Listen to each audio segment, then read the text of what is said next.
Hello friends, இன்றைக்கி ஒரு பொரியல் ரெசிபி வாழைக்காய் பொரியல் தான் செய்ய போகிறோம். மசாலா எதுவும் சேர்க்காம ரொம்ப சிம்பிளாக தான் செய்ய போகிறோம். ஆனால் டேஸ்ட் ரொம்ப நல்லாயிருக்கும். இது நம்ம சாம்பார் சாதம், ரசம் சாதம், மோர் குழம்பு இதுக்குள்ளலாம் வச்சுக்கலாம். ரொம்ப நல்லாயிருக்கும். இப்போ வாங்க இந்த டேஸ்டியான வாழைக்காய் பொரியல் எப்படி செய்கிறதுன்னு பார்க்கலாம். கீர்த்தி சௌமிஸ் கிச்சனை ஃபஸ்ட் டைம் பார்க்குறீங்கன்னா ரெட் கலர் சப்ஸ்கிரைப் பட்டனை கிளிக் பண்ணிவிட்டு பக்கத்தில் இருக்க பெல் ஐக்கானில் ஆள் கொடுத்துக்கோங்க. என்னோட வீடியோஸ்லாம் பிடிச்சிருந்துச்சுன்னா லைக் பண்ணுங்கள், கமெண்ட் பண்ணுங்கள், ஃப்ரெண்ட்ஸ் அண்ட் ஃபேமிலிக்கு ஷேர் பண்ணுங்கள். இப்போ வாங்க வீடியோக்குள்ளே போகலாம். ஃபஸ்ட்டு பொரியலுக்கு வாழைக்காய் கட் பண்ணிக்கலாம். நான் வாழைக்காவோட இந்த 2 எஜஸும் இந்த மாதிரி கட் பண்ணி எடுத்துகிட்டு மேலே இருக்கிற தோலை பீலர் வச்சு இந்த மாதிரி பீல் பண்ணி எடுத்துக்கிறேன். ரொம்ப ஆழமெல்லாம் பீல் பண்ண தேவையில்ல. மேலே இருக்கிற தோல் மட்டும் கொஞ்சம் ஹார்டாக இருக்கும், அதை மட்டும் எடுத்துக்கிட்டால் போதும். வாழைக்காவை ஃபஸ்ட்டு 2 கட் பண்ணிவிட்டு அதுக்கப்புறம் தோலை பீல் பண்ணுங்கள். அப்போ தான் மேலே இருக்கிற தோல் வந்து கருத்து போகாமல் இருக்கும். நான் இந்த சைஸுக்கு இதை கட் பண்ணிக்கிறேன். நீங்கள் இதோட இன்னும் கொஞ்சம் பெருசாக கூட கட் பண்ணிக்கலாம். கட் பண்ண உடனே தண்ணியில் போட்டுருங்க, இல்லைனா மேலெல்லாம் கருத்து போயிடும்.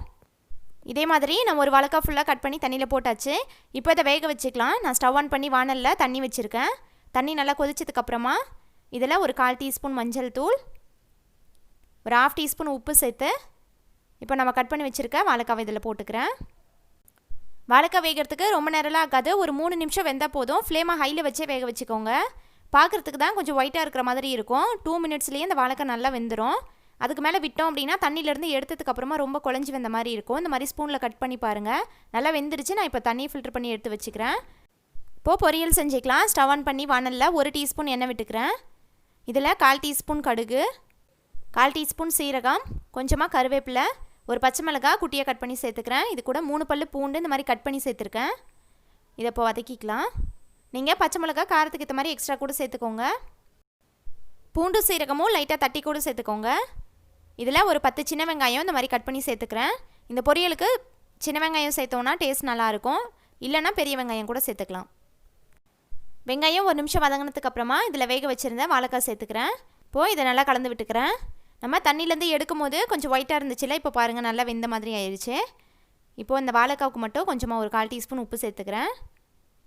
நம்ம தண்ணியில் வேக வைக்கும் போதே அதிகமாக உப்பு சேர்த்துக்கூடாது, அதனால் கம்மியாக சேர்த்துக்கோங்க. தேவைன்னா இப்போ சேர்த்துக்கலாம். இதில் 1/4 டீஸ்பூன் பெருங்காய பொடி சேர்த்துக்கலாம். வாழைக்காய் கேஸ்ட்ரிக் இல்லை, அதனால்.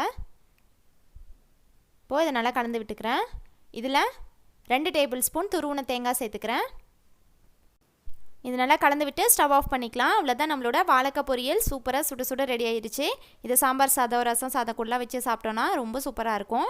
நீங்கள் வேணும்னா இது கூட 1/2 டீஸ்பூன் மிளகாய் பொடி சேர்த்துக்கோங்க. நான் எதுவும் மசாலாலாம் சேர்க்கல, நீங்கள் வேணும்னா சேர்த்துக்கலாம். ஆனால் இந்த பச்சை மிளகாய் ஃப்ளேவரோட இந்த பொரியல் ரொம்ப நல்லாயிருக்கும்.